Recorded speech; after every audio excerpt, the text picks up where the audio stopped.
Boa noite a todos, amigos internautas. Sejam muito bem-vindos ao Centro Espírita Jesus de Nazaré. Hoje, nossa leitura do Evangelho é na página 203, item 11, capítulo 21. Questão: Jeremias e os falsos profetas. Em seguida, passarei a palavra para os amigos facilitadores Vicente Cardoso e Márcio Torres, que estarão comentando junto a nós o estudo de hoje. Lembrando que todos somos aprendizes e que a opinião de vocês é muito importante. Quem quiser dar a sua opinião ou esclarecer algo, é só levantar a mão que levaremos papel e caneta até vocês. Obrigada. Convido agora Cristina para fazer a leitura do Evangelho. Obrigada. Jeremias e os falsos profetas. Eis o que disse o Senhor dos Exércitos. Não escuteis as palavras dos profetas que vos profetizam e que vos enganam. Eles divulgam as visões de seus corações e não o que aprenderam da boca do Senhor. Dizem: aqueles que me blasfemam, o Senhor o disse, vós tereis a paz, e a todos aqueles que caminham na corrupção de seus corações, não vos atingirá o mal. Mas quem dentre eles assistiu ao conselho de Deus? Quem viu e ouviu o que ele disse? Eu não enviava esses profetas, e eles corriam por si mesmos. Eu não lhes falava e eles profetizavam de sua cabeça. Eu ouvi o que disseram esses profetas que profetizaram a mentira em meu nome, dizendo: sonhei, sonhei.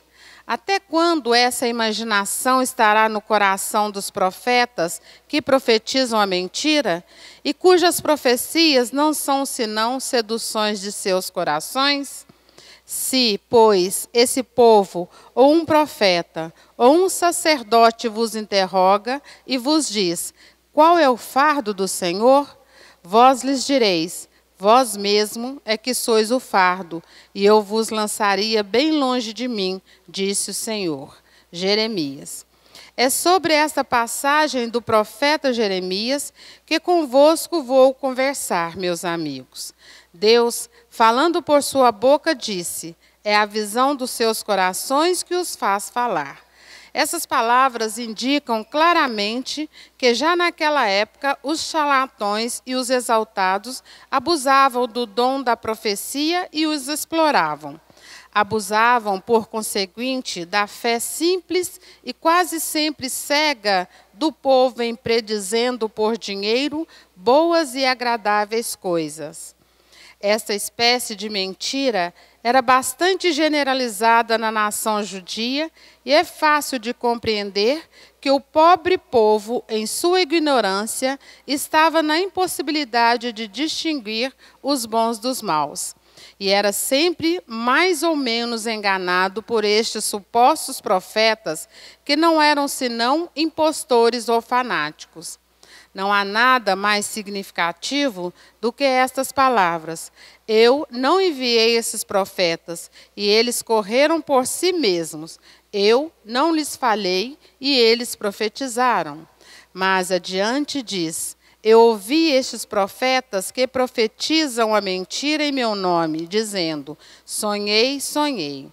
Ele indicava, assim, um dos meios empregados para explorar a confiança que tinha neles. A multidão, sempre crédula, não pensava em contestar a veracidade dos seus sonhos ou das suas visões. Achava isto muito natural e convidava sempre estes profetas a falarem. Após as palavras do profeta, escutai os sábios conselhos do apóstolo São João, quando disse: não acrediteis em todos os espíritos, mas experimentai se os espíritos são de Deus, porque entre os invisíveis há também os que se comprazem no logro quando encontram ocasião. Esses enganados são, bem entendido, os médios que não tomam consciência, que não tomam bastante precaução. Aí está, sem contradita, uma das maiores escolhas contra o qual muitos vêm bater, sobretudo quando são novatos no espiritismo. É para eles uma prova da qual não podem triunfar, senão por uma grande prudência. Aprendei, pois, antes de todas as coisas, a distinguir os bons e os maus espíritos, para não vos tornardes vós mesmo falsos profetas. Loos, Espírito Protetor. Boa noite, pessoal. Isso, com alegria, né? É com muita satisfação e alegria que a gente está aqui nessa noite hoje, para mais uma vez estudar o Evangelho segundo o Espiritismo. Hoje encerrando o capítulo 21, né, com a maestria do Vicente, fazendo para nós uma explanação, e aproveitando uma ocasião para a gente agradecer os internautas que nos assistem mundo afora, através da internet, e que nós tenhamos um bom estudo, e que o estudo de hoje possa tocar nossos corações e fazer de nós um ser um pouco melhor.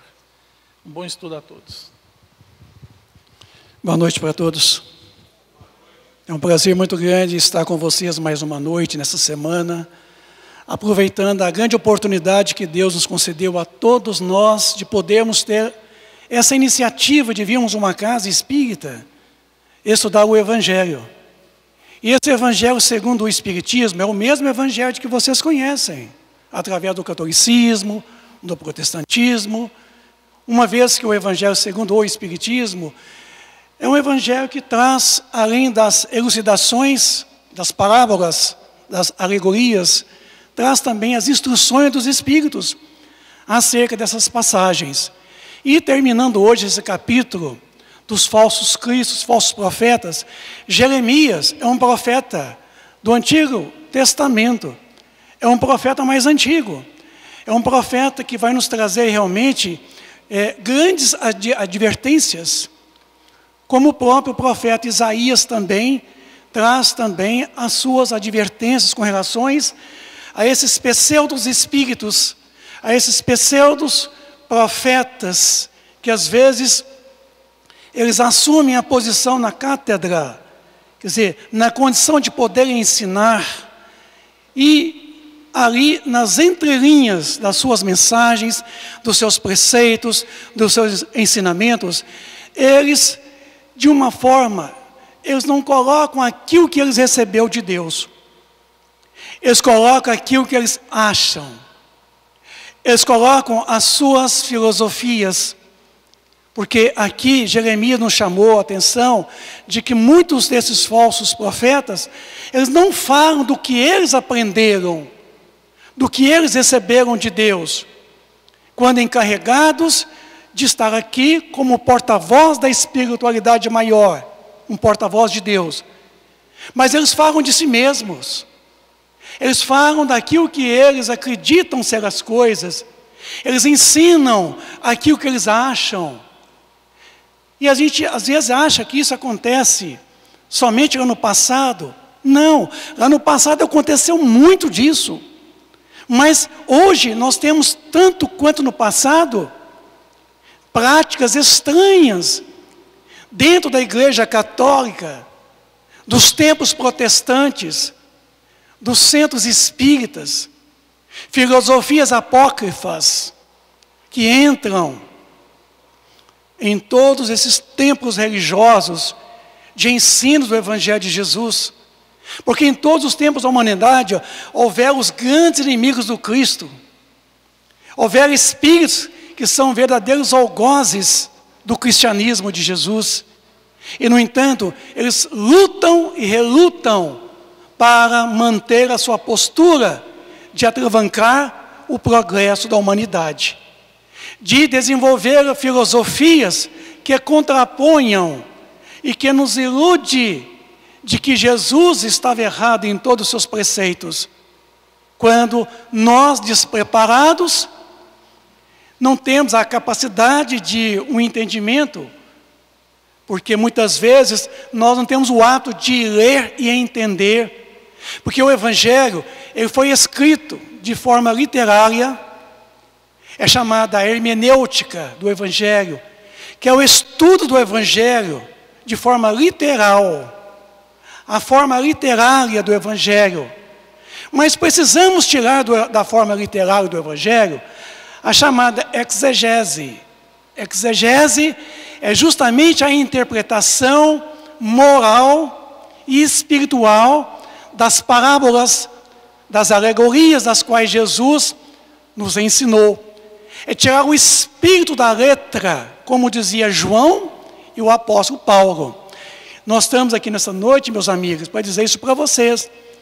Porque hoje é muito comum, nos tempos religiosos, termos os falsos pastores, falsos padres, falsos espíritas, falsos pregadores, que assumem a tribuna para falar do cristianismo, mas que não conseguem viver o que pregam, não conseguem assimilar o que ensinam, porque às vezes a nossa vida ela não condiz com aquilo que a gente ensina na tribuna espírita.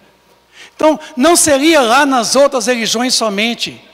Aqui, na casa espírita, como em todas as casas espíritas, nós somos criaturas que temos condições de podermos estar aqui falando para vocês, sem poder oferecer um mínimo de condição moral, espiritual, para poder representar como vivência. Quantas vezes nós assumimos a nossa fala na tribuna para dizer a vocês com muita propriedade os ensinos do Cristo. Mas o que mais vale em nós não é a fé cega, não é essa fé da crença, mas é a fé de fides, quer dizer fidelidade.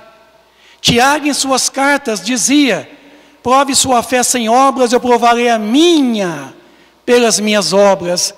Então fé é atitude, fé é força movedora, que você desaloje dentro de você. Mas essa força, que é muito mais a força do intelectual, que é o conhecimento, é a força moral, que nós chamamos de autoridade. Autoridade é uma palavrinha que quer dizer qualidade de autor, qualidade de quem fala, autor. Então, o autor que fala, ele deve ter na sua fala a condição moral, para que ele tenha a condição de autoridade. Autoridade não é autoritarismo, autoridade é qualidade de autor. Para isso, nós precisamos pensar aqui, quando ele colocou que muitos profetas não falam aquilo que recebeu de Deus, mas falam do achismo. É muito perigoso. É muito perigoso a gente estar ouvindo pessoas, ouvindo preceitos e mais preceitos. E às vezes, nos sendo enganados. Nós temos a obrigação logística e moral de questionar aquilo que fala. Se fala com autoridade intelectual e moral. Porque muitas vezes eu assumo a tribuna aqui para dizer para os senhores, senhoras, senhoritas e jovens o que vocês devem fazer, enquanto eu mesmo não estou fazendo nada daquilo que eu estou pregando. Por isso que as nossas palavras carregam o nosso magnetismo. Se a palavra convence, somente o exemplo arrasta. Então, é esses que muitas vezes chegam na tribuna espírita falando de A a Z, fala de tudo de menos doutrina espírita.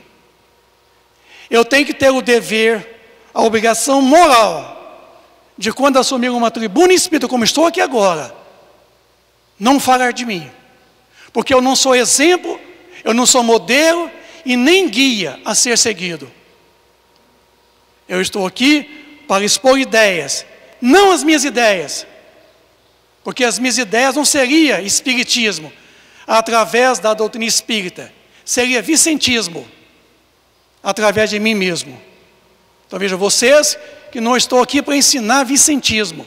Estamos aqui para ensinar a doutrina espírita que interpreta o espiritismo de todos os tempos da humanidade.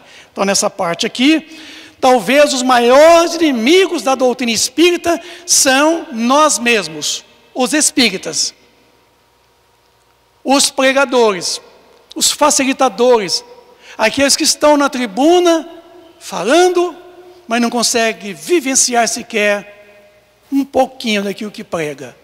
Para isso, aqui a lição nos chama a atenção, Jeremias, de que os desencarnados talvez seja um número muito grande dos verdadeiros inimigos da doutrina espírita. Porque nós não estamos vendo eles. Eles são tão organizados, eles estudam tanto os nossos comportamentos, os nossos pensamentos, que eles aprendam as estratégias de como agirem para derrubar, atravancar o progresso nosso. Porque são ardilosos. Eles têm o dia, eles têm a noite, para poder ficar na minha cola, na cola do Márcio, na cola de todos aqueles que, a preceito de falar da doutrina espírita, nós somos os mais vitimados, nós somos mais perseguidos, porque nós somos aqueles que mais haveriam de testemunhar o que outrora, o que aprende até hoje. Então nós somos talvez o alvo mais, a presa mais fácil a ser procurada por esses. E não é fácil ser espírita. Não é fácil. Porque a doutrina espírita, ela, quando entra na gente, é porque a gente quer. E se ela entra, ai, ai, ai, ela muda a gente. Ela muda, pode não ser de imediato, mas de um certo tempo, ela consegue fazer uma mudança na gente, que até os nossos familiares falam assim: fulano, depois que você está frequentando aquele negócio lá, que diz que é um tal de centro espírito, mexendo com essas coisas, você parece que você mudou bastante, você está diferente, mais manso, mais tranquilo, mais bonzinho, repassando mais o cartão, você está mais carinhoso. Eu não estou ouvindo você mais nos barzinhos. O que foi? Você parou de beber? Vamos sair hoje? Ah, não, bem, estou cansado, estou exausto. Sempre tem uma desculpa. Você está fazendo uma mudança. Me parece que esse negócio de vocês lá tem alguma coisa de bom, porque as suas atitudes estão bastante diferentes da anterior. É quando a doutrina então começa a sair da gente. Porque os falsos cristos, os falsos profetas, segundo Jeremias, são os maiores inimigos do cristianismo de Jesus. Quando eu falo cristianismo de Jesus, você vai, mas peraí, não é de Jesus o cristianismo? Bom, porque existe um outro cristianismo, o instituído por Santo Agostinho, que na verdade não é o cristianismo do Cristo, mas é o cristianismo que Santo Agostinho tentou incutir em mim. Eu fui bobo, caí na dele, estou pagando mico até hoje, que muitos de vocês com certeza também foram vitimados. Mas o cristianismo que a doutrina espírita resgata no século XIX e nos traz a lumen no século XXI, o entendimento de todos os preceitos do Cristo. Por isso que há uma diferença. Então, meus amigos, Jeremias aqui, ele vai relembrar um pensamento de João. O apóstolo João fala assim: não acrediteis em todos os espíritos, experimentai primeiro se eles são de Deus. Então quer dizer, ele está dizendo, todas as vezes que nós tivermos uma orientação, seja aqui nessa casa, seja em qualquer casa espírita, seja através de um pastor, de um padre, seja de um consulente qualquer, alguém que está na condição de poder orientar, aconselhar, questione ele, para depois você não invalidar, certo? O engodo, para você depois não ficar, oh meu Deus, por que eu fui bobo e caí na conversa dele? Questione primeiro, como diz João aqui, experimentai, leva para o crivo da razão, e vê se aquilo tem coerência doutrinária, se tem coerência com o Evangelho de Jesus, para depois você aceitar. Não admitas só porque eu falei. Me questione. Porque eu tenho obrigação moral aqui agora e logística de falar para vocês e de apontar para vocês na onde eu estou tirando o que eu estou esboçando para vocês. Eu não posso dilubriar vocês, eu não posso enganar para vocês e dizer para vocês porque eu acho, porque eu não acho nada. Porque o que eu acho só serve para mim, não servirá para vocês. O que servirá para vocês é o que Jesus falou há 2000 anos atrás.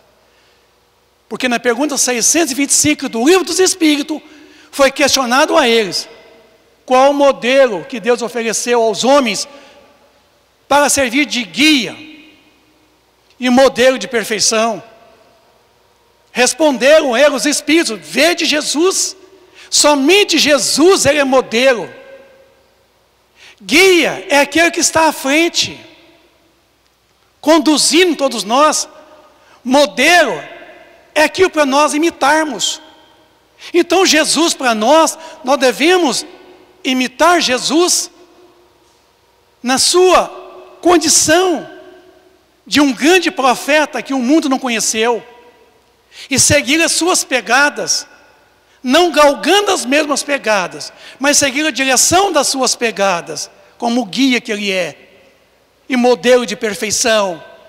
Para isso, meus amigos, cuidemos todos nós, ficarmos mais atentos, quando tivermos uma orientação qualquer doutrinária, peça àquele da qual lhe orienta, se ele tem uma referência bibliográfica, na onde está contido aquele texto, aquela fala, aquela explicação, aquela orientação, porque a nossa maior preocupação nesta casa, em qualquer casa espírita, a preocupação maior nossa é justamente com as orientações doutrinárias, das quais são repassadas para vocês. Temos que ter o zelo, o cuidado, a responsabilidade, a coerência, a fidelidade da doutrina espírita, em repassar para vocês aquilo que Jesus fala, e não o que eu acho, o que eu acredito que vocês devem fazer. Não, mas o que está aqui esposado nesse santo Evangelho segundo o Espiritismo. Que fique para nós, nesta noite, fechando esse capítulo, mais essa breve observação, quando eles nos sacode, para que a gente acorde, despertemos-nos para tudo que é levado para vocês, que é trazido para todos nós. Questione a fonte, questione a origem, a procedência daquilo, porque senão a gente pode ser enganado mais uma vez. E a doutrina espírita é uma doutrina de livre análise, de livre exame. Vocês podem conhecê-la, analisá-la, examiná-la toda, reter o que é tudo de bom. Porque o que nela vocês encontrar que não for de bom, não é da doutrina. É dos pseudos profetas, que jogam dentro do movimento espírita uma enxurrada de obras apócrifas, de livros que tem, de editoras espíritas, que são verdadeiros lixos, que deveriam ser jogados no lixo, e não ser introduzido na casa espírita. Porque lixo você joga no lixo. Então, há uma enxurrada de obras apócrifas que há dentro do movimento espírita. Eu digo para vocês, eu como espírita há 42 anos de doutrina espírita, eu combato isso e combato de forma ferrenha. Porque eu não admito que vocês possam ser mais uma vez enganados, dilubriados com obras que não constrói, que não resgata o Evangelho de Jesus. Porque eu já as conheci, tenho a competência de poder analisá-las, de poder filtrá-las, e de poder repassar para vocês o que de melhor eu conheço, o que de melhor eu tenho para passar para vocês. Obrigado. Muito bem. Nós vamos agora começar a responder algumas perguntas que nós já temos aqui. Aqueles que estão vindo pela primeira vez, quiserem questionar, é só levantar a mão, os voluntários das laterais vão até vocês, com a prancheta e a caneta, vocês fazem a pergunta, a gente vai responder aqui, tá bom? O estudo é interativo e aberto. A primeira pergunta que a gente tem aqui é assim: nestes dias de corrupção em toda parte, e vendo pessoas que se enriquecem usando a Deus, nos desmotiva, dá uma sensação de desesperança. Fale um pouco sobre isso. Com certeza, né, gente? Nós estamos vivendo um momento que não é novo, que a corrupção existe desde os primórdios. Pessoas que usam a incredulidade, a necessidade de fé de outras pessoas para angariar vantagens, também existe sempre. Mas nós vivemos num mundo globalizado e com o advento da internet principalmente, a comunicação se estreitou e ela ficou muito ágil e rápida. Então, assim, questão de minutos, segundos, para que uma informação atual chegue até nós. Né? É muito rápido os meios de comunicação hoje. E a evolução do ser, a evolução das ciências, das políticas, né, de todo, acaba levando a descobertas de fatos, como a gente presencia hoje, infelizmente, no nosso querido Brasil. Né, uma corrupção ativa, uma corrupção escancarada, vergonhosa, triste, onde se fala de necessidade de aumento disso, daquilo, porque está precisando de dinheiro, sendo que o dinheiro está indo rala abaixo, para o bolso de alguns, ou de muitos. E a gente se sente realmente um pouco desmotivado, sem esperança. Mas nós já falamos aqui em outros tempos, que nós não estamos encarnados no Brasil nos dias de hoje por um acaso. Na lei de Deus não existe acidente, não existe vítima, né? Então, se nós estamos aqui hoje, é porque hoje nós merecemos estar aqui. Se nós estamos vivendo num país de corrupção, é porque nós temos um passado corrupto. Se nós temos hoje pessoas no poder, fomos nós que as colocamos. E a maioria de nós vota com o estômago. Vota pensando em si mesmo, no seu familiar. O dia que nós aprendemos a votar com a consciência coletiva e não individual e pessoal, com a consciência que essa pessoa nunca me fez nada, mas ela já fez muito para outras pessoas, então ela merece a minha confiança. Essa pessoa não vai me dar nada, mas vai dar muito para um todo, então ela merece a minha confiança. Então, quando nós começarmos a agir desta forma, as coisas vão tomar um novo rumo para nós. Diz um velho ditado que o povo tem um governo que merece, e ele é certo. Em questão, aquelas pessoas que usam a Deus, a gente sabe que nada é por acaso. Jesus já falava dos falsos profetas, aqueles que viriam em nome dele. Há necessidade? Sim, infelizmente.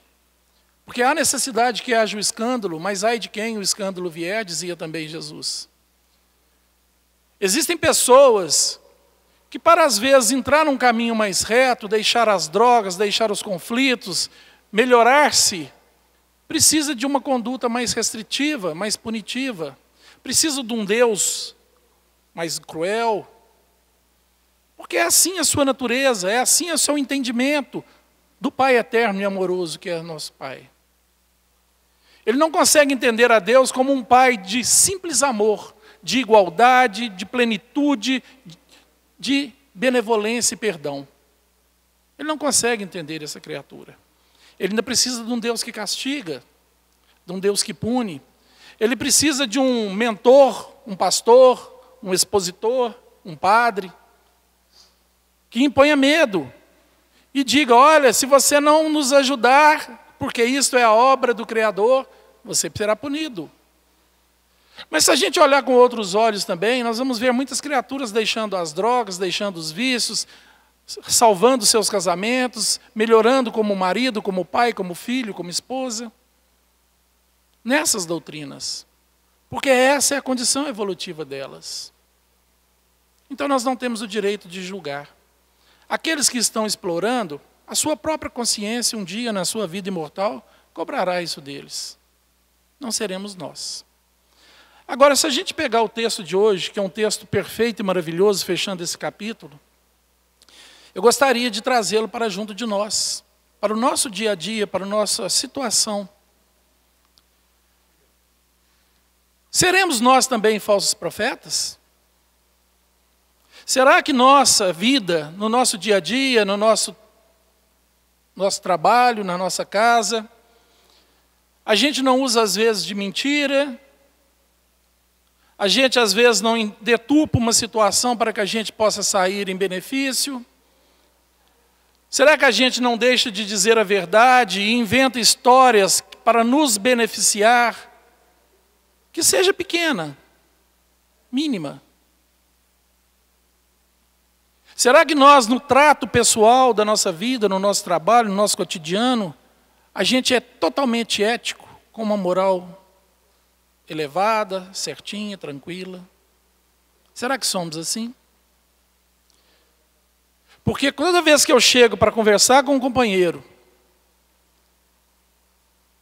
e eu falo para ele aquilo que eu gostaria que ele ouvisse, para que eu seja o bonzinho, o certo, ou que eu obtenha uma vantagenzinha de alguma coisa, ou um favor, eu estou profetizando também. Porque eu estou levando uma ideia, uma mensagem, que muitas vezes não é verdadeira, porque eu quero me beneficiar de alguma forma com aquilo. Quantas mentiras nós já falamos? Quantas vezes nós deixamos de dizer um fato da forma que ele realmente aconteceu? Quantas vezes a gente conta só o que nos interessa? Só o que é bom para nós? Todos nós somos algozes. Todos nós somos algozes. Não é à toa que nós ainda estamos neste planeta escola, nessa maravilha de escola que é o planeta Terra.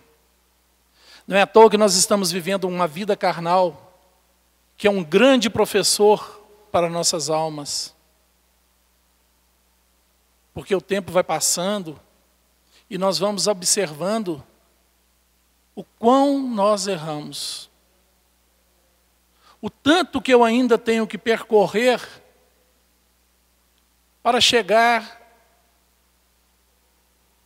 que seja uma casquinha de unha de Jesus, que segundo o nosso amigo Vicente bem disse, ao nosso modelo e guia. O quão longe nós estamos dele. O tanto que falta para nós percorrer. A gente, às vezes, por uma situação financeira favorável, ou por uma instrução favorável, status, a gente se sente um pouco superior àqueles que ainda não têm aquilo que eu consegui. Muitas vezes nem conseguiu, herdou. A gente perde uma oportunidade divina de exercitar a humildade, a caridade, o amor, a benevolência. A gente julga o companheiro pelos seus atos. É fácil viver como Jesus nos pediu? Não, não é. A gente sabe que não é. A gente sabe que 80 anos na carne, se dermos sorte de ficarmos esse tempo, é pouco, muito pouco, para que a gente consiga fazer tudo aquilo que nós precisamos em nós. E é por isso que Deus nos deu a bênção da vida imortal, como espíritos que somos, mas como seres carnal, nós temos experiências diversas na carne, para que a gente possa, a cada oportunidade desse amor, desse perdão, dessa paixão que Deus tem por nós, de tentar caminhar um pouco mais adiante.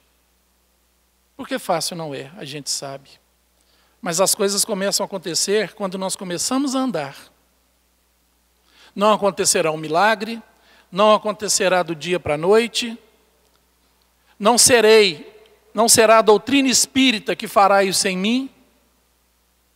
Não será a igreja católica, não será a evangélica. Eles apenas te mostram o caminho. O evangelho foi trazido por Jesus há 2000 anos. Mas nós não nos preocupamos em estudá-lo.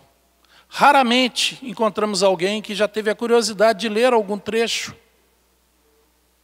Raramente nós conhecemos alguém que o conhece plenamente. E quão raro é aquele que vivencia o evangelho na sua plenitude. Quão raro. Mas nós achamos que somos vítimas. Vítimas de Deus, vítimas da vida, vítimas do governo corrupto, vítima de falsos profetas. E esquecemos de olhar para a trave no nosso olho. Nós não observamos o nosso. Às vezes nós não temos coragem nem de nos encarar no espelho. Pelas deficiências e talvez pelas vergonhas de atos cometidos recentemente. Mas isso não pode nos desmotivar. Não pode causar em nós desesperança. Por quê? Porque eu sou dono do meu livre-arbítrio. Eu sou o único dono do meu livre-arbítrio. Nada no universo tira de mim o meu poder de escolha. Do que é certo, errado, bom, mal, o que eu devo, o que eu não devo. Só eu tomo essa decisão. Basta agora eu começar a tomar a decisão correta. Basta agora eu querer fazer o que é correto, mesmo que eu tome prejuízo, mesmo que eu sofra, mesmo que eu me envergonhe das pessoas que vão ver em mim o ser diferente daquele que eu pintei para a sociedade. Arrancar essa máscara do bonzinho, do correto e mostrar realmente quem nós somos, assumir as consequências dos nossos atos, modificando-nos também. Eu não posso ter vergonha do que eu sou, porque só quando eu assumo o que eu realmente sou, eu consigo começar a fazer as mudanças. Porque eu não preciso mais me esconder. Então eu preciso de aceitar-me como eu sou. Mas não me aceitar-me no sentido de manter-me. É aceitar-me no sentido de que errei, mas eu posso mudar. Eu posso mudar. Deus nos vê com os olhos do hoje, não com o do ontem. Os olhos do ontem está entregue à lei de causa e efeito, a colheita obrigatória, que um dia nós teremos que ir lá no nosso jardim ceifar. Deus só nos vê com os olhos de hoje. Se hoje eu sou melhor do que ontem, Ele sorri para nós. Ele está satisfeito conosco. Então eu não posso ficar me culpando, me punindo, porque ontem eu errei. Mas eu posso hoje fazer de mim um ser melhor. E eu acho que é isso que importa para nós. Cada dia buscar a construção interior, que é feita somente por mim. Só eu posso fazer isso. Só eu. E como eu posso fazer? Estudando o Evangelho. O caminho, a verdade e a vida, deixado pelo nosso maior irmão, Jesus Cristo. Tem uma pergunta que chegou ainda há pouco.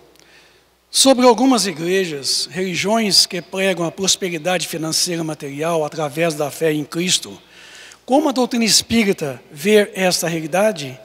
Podemos chamar esses líderes religiosos como falsos profetas? Eu não chamaria de falsos profetas. Eu chamaria de profetas não legítimos, que vai redundar na mesma coisa, né? Eu só não quero julgá-los. Eu só não quero julgá-los. Eles não são legítimos profetas. Porque existe um livro de Emmanuel. O livro chama Emmanuel, do próprio Espírito Emmanuel, que através do Chico Xavier, ele publicou um estudo antropológico do Espiritismo, o caminhar de todo o movimento espírita. E tem um capítulo, logo no início, parece que é o 3º capítulo, ele coloca que a igreja, no passado, foi a grande usurpadora,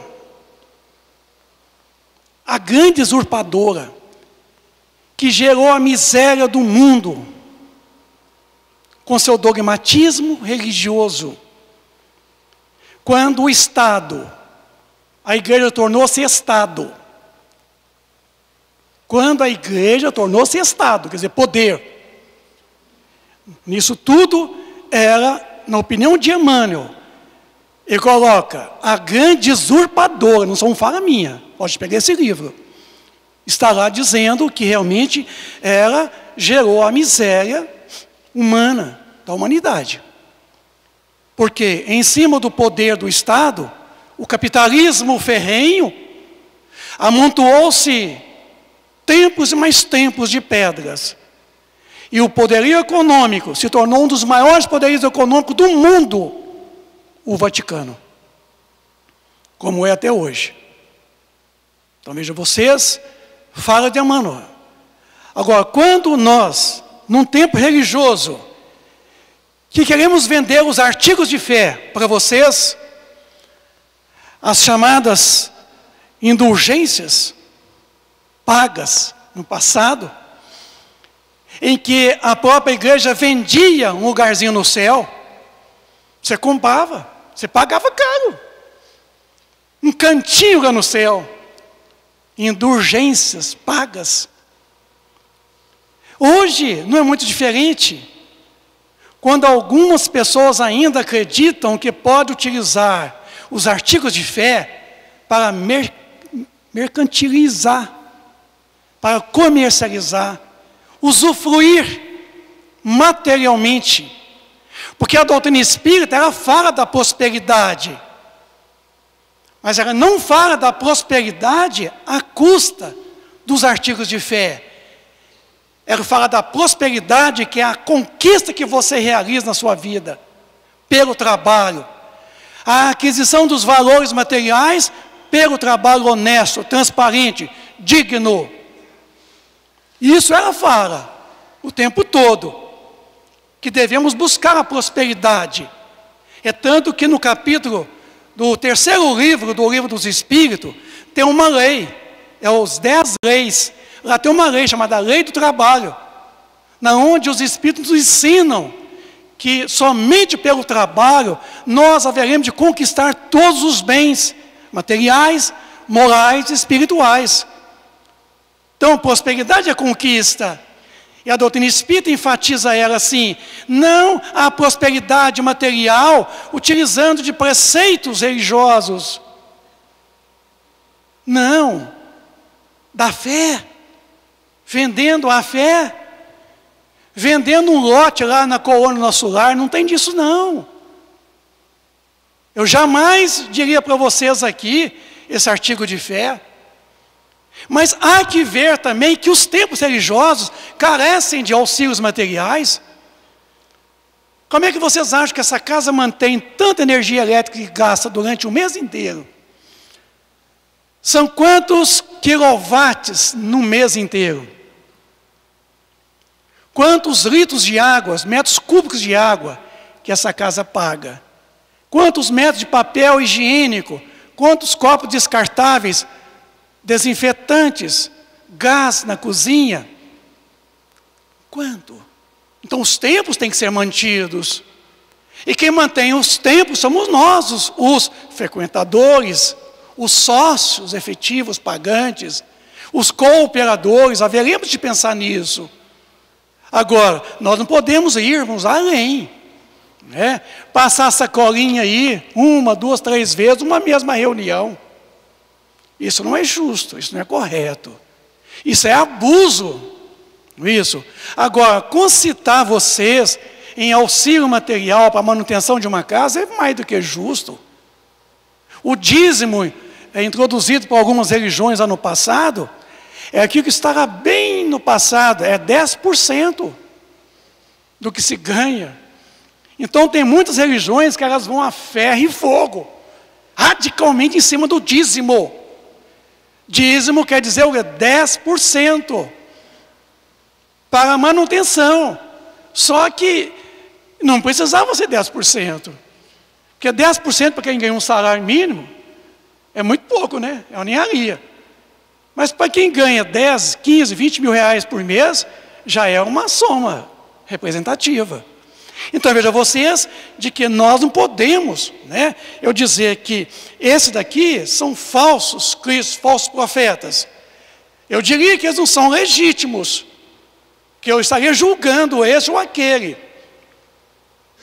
E não é justo que eu venha julgá-los de que eles são falsos cristos, falsos profetas. Eu diria que talvez eles aproveitam, são oportunistas, estão aproveitando a oportunidade de tirar vantagens pessoais, vantagens econômicas. Além, eu, por exemplo, eu não recebo 1 centavo pelo que eu faço. O Márcio também não tem salário. Nós não temos nenhum ganho material aqui. Mas eu tenho um ganho que nenhum dinheiro desse mundo paga, que é a satisfação pessoal de poder estar aqui, trabalhando para mim, que eu não trabalho para Jesus, porque não preciso do meu trabalho, eu trabalho para mim, com Ele, não para Ele, mas eu tenho a grata satisfação de poder fazer isso gratuitamente. Aliás, eu gasto muito mais, porque eu tenho um trabalho técnico, científico, que me dispensa, assim, uma grande soma de dinheiro para a sua manutenção. E, no entanto, eu não subtraio isso de ninguém. Eu faço um trabalho às custas do próprio bolso, com um esforço muito grande, que não é fácil. Então, vejam bem, a gente procura desprender materialmente em função do movimento. Por isso que nesta casa, em todos os tempos espíritas, nós não temos a preocupação de estar insinuando, às vezes, concitando vocês, né, ajudar mais, dá 10%. Aqui não tem disso. Aqui, às vezes, é algumas solicitações que peçam vocês uma ajuda voluntária. Talvez o trabalho voluntário de vocês para nós é muito mais importante do que a contribuição financeira econômica de vocês, a material. Porque dar é uma coisa e dar-se é outra coisa. A gente quer a doação de vocês, mas a doação de vocês mesmos, como voluntários para o trabalho desta casa. Então, aqui eu diria, né, que na opinião de Emmanuel, muitos desses hoje, a pretexto de poder garantir o seu sustento material, a sua tranquilidade material, eles vão além do limite. Foi a isso que Moisés, há 4.000 anos atrás, ele proibiu o mercantilismo dentro do velho judaísmo. Ele combateu esse mercado com os espíritos, esse mercado usando os adivinhos, certo? As profecias, em troca de quê? De resultados materiais. Isso ele proibiu. Está lá em Deuteronômio 18, 9, 10, 11, 12 e 13. E em Levítico, capítulo 20, versículo 37. Lá sim, ele proibiu essa exploração comercial. E até hoje, a gente vê pessoas ainda fazendo como antes. Obrigado. Vicente, só para dar uma pincelada, na hora que você falou do dízimo, que quem ganha R$900 tira 90, é muito mais pesado do que quem ganha 5 tira 500. Se você for olhar proporcionalmente a sobrevivência da pessoa. E infelizmente é a grande maioria que frequenta e doa. Às vezes tira até mais. Então isso é triste a gente ver isso. O sacrifício que a pessoa faz, desnecessário, mas para ela é importante. E aquilo traz benefícios, às vezes, de consolo, de achar que realmente está auxiliando a causa de Deus. Para ela, a gente tira o chapéu. Para quem recebe, esteja na mão de Deus, né? Outra pergunta aqui. Como podemos nos livrar dos enganadores? Na verdade, se a gente for olhar pelo lado cristão, a gente não pode pensar na forma de livrar. Livrar é como se a gente, jogasse fora, deixasse para longe. O certo seria que a gente resgatasse essas pessoas para Deus. Porque esse é o trabalho do cristão, é buscar de volta para Deus. Mas como que a gente pode nos proteger dos enganadores? Observando, questionando, não aceitando tudo que vem. Independente de quem esteja falando, independente de onde eu esteja naquele momento, eu tenho a obrigação de ter as minhas dúvidas, de procurar respostas, de procurar esclarecer de onde vem e qual o sentido. Lembrando Jesus quando ele nos dizia, vigiai e orai. Por que eu devo vigiar? O que eu vou vigiar, afinal de contas? Eu vou vigiar minha família, minha casa, meu patrimônio? Não. Eu vigio meus atos, meus pensamentos e as minhas palavras, para ver se é de construção para o bem, se é por amor. Se alguma dessas não estiver positiva, aí eu oro. Oro para quê?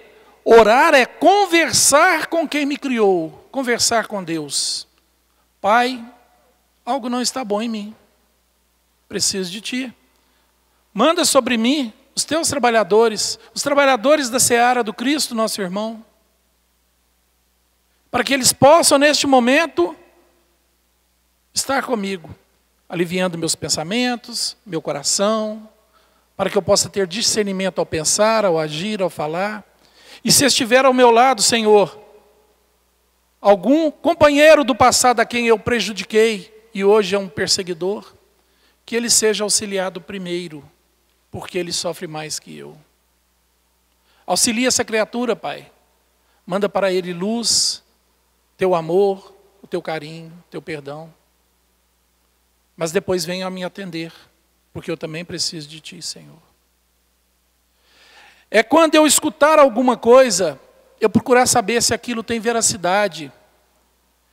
Quando eu escutar alguma informação que venha da casa espírita, de um médium com uma manifestação, aquilo que chega ao meu ouvido, eu simplesmente não vou aceitar, porque foi dito dentro de uma casa espírita, ou dentro de uma igreja católica, ou dentro de uma igreja evangélica. Eu tenho a minha obrigação de procurar ver se aquilo realmente tem fundamento. Se aquilo ali tem fundamento de amor, fundamento de paz, fundamento de benevolência, se está inserido naquilo que o Cristo me trouxe.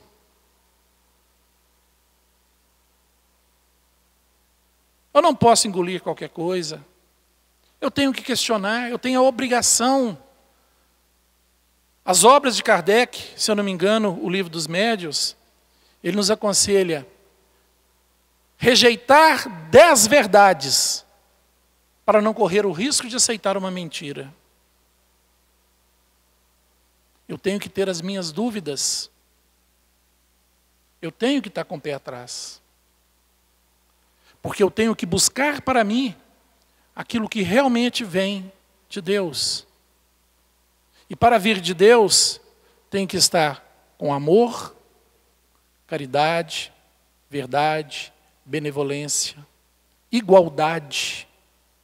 E principalmente, não pode ser só para mim.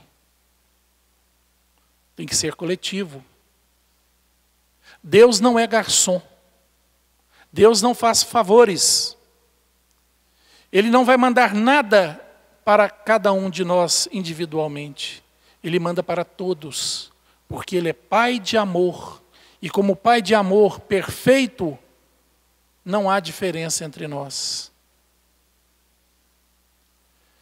Vamos imaginar a pior pessoa que possa ter existido ou existe. O pior criminoso. Deus tem por ele o mesmo amor que Ele tem ao Cristo, nosso irmão maior. É filho de Deus, porém um espírito mais jovem, rebelde, que ainda não conseguiu maturar e crescer moralmente. mas na sua vida imortal, um dia ele também será um Cristo. Um Cristo na sua vida imortal em algum momento dela. Porque Deus nos dá tantas e quantas oportunidades forem necessárias até que eu me regenere, até que eu me construa luz que eu fui criado para ser. Então, pessoal, nós não podemos pensar em nos livrar dos nossos opositores, dos nossos oponentes. É buscar os nossos inimigos para junto de nós. É lógico que eu não consigo ter pelo meu inimigo o amor que eu tenho por uma pessoa que eu tenho afeto, que convive comigo, pela minha esposa, meu filho, meu pai, minha mãe. É impossível. Uma pessoa que eu sei que eu não posso confiar, que ela vai me trair, que ela vai prejudicar, eu não consigo ter por ela o mesmo afeto. Mas eu consigo ter por ela bons pensamentos, boas orações e estar disposto a ajudá-la no que for preciso quando ela precisar. Isto é amar o inimigo. É ele estar estendendo a mão sempre.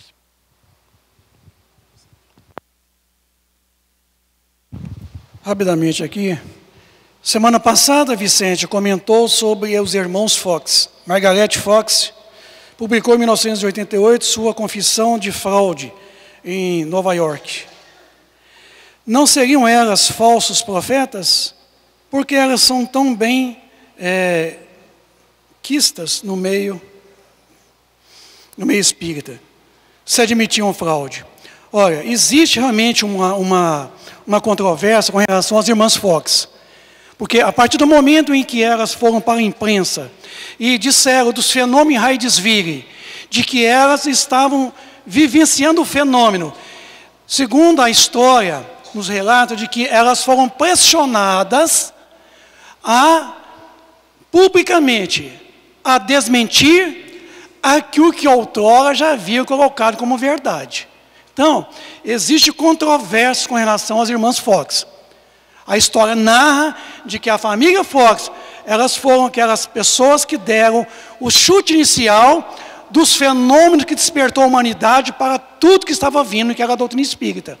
Então, inicialmente, o fenômeno foi comprovado, mas depois a imprensa levou elas em Nova York, levou elas de público na imprensa a desmentir toda a fala. Então, agora, se foram falsos profetas, né, certamente, se você hoje fala uma coisa, garantindo, e amanhã você chega e desmente, é falsidade. Falsidade ideológica. É até processual isso aí. Então, certamente, as irmãs Fox aqui podem ter sido vítimas, né, de uma pressão, de uma sociedade eclesiástica, de que iria desmentir de público o que outrora havia sido comprovado. Então, elas deveriam ter mantido a sua firmeza, a determinação de que aquilo foi verdade, custe o que custar. Como diz Erasto, falou, rejeitei 10 verdades, para não ter que admitir uma única mentira. Então, que sejamos nós autênticos, custe o que custar. O que eu disser hoje aqui, eu devo garantir a vocês amanhã, da mesma forma. Porque senão, eu sou falso. Então, certamente foram vítimas de um processo. Ô Vicente, lembrando também que na época das irmãs Fox, eles escavaram o piso da casa inteiro, o lote ao redor, tal, e não acharam o corpo do espírito que manifestava. Então, isso foi uma das formas que eles pressionaram elas a desmentir, porque não foi achado nada que comprovasse. Mas 50 anos depois, numa reforma da casa, eles acharam um esqueleto enterrado na parede. A pessoa tinha sido enterrada na parede, em pé. Então, foi descoberto que realmente havia um ser entregue ali.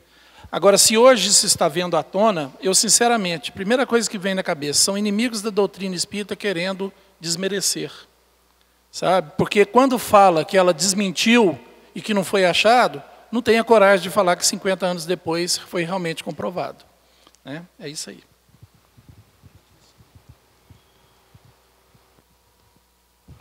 Vamos agradecer agora a vocês. Nós vamos encerrar o estudo, desejando a todos um excelente, feliz e amado Natal, que cada um de nós possa lembrar do dono da festa.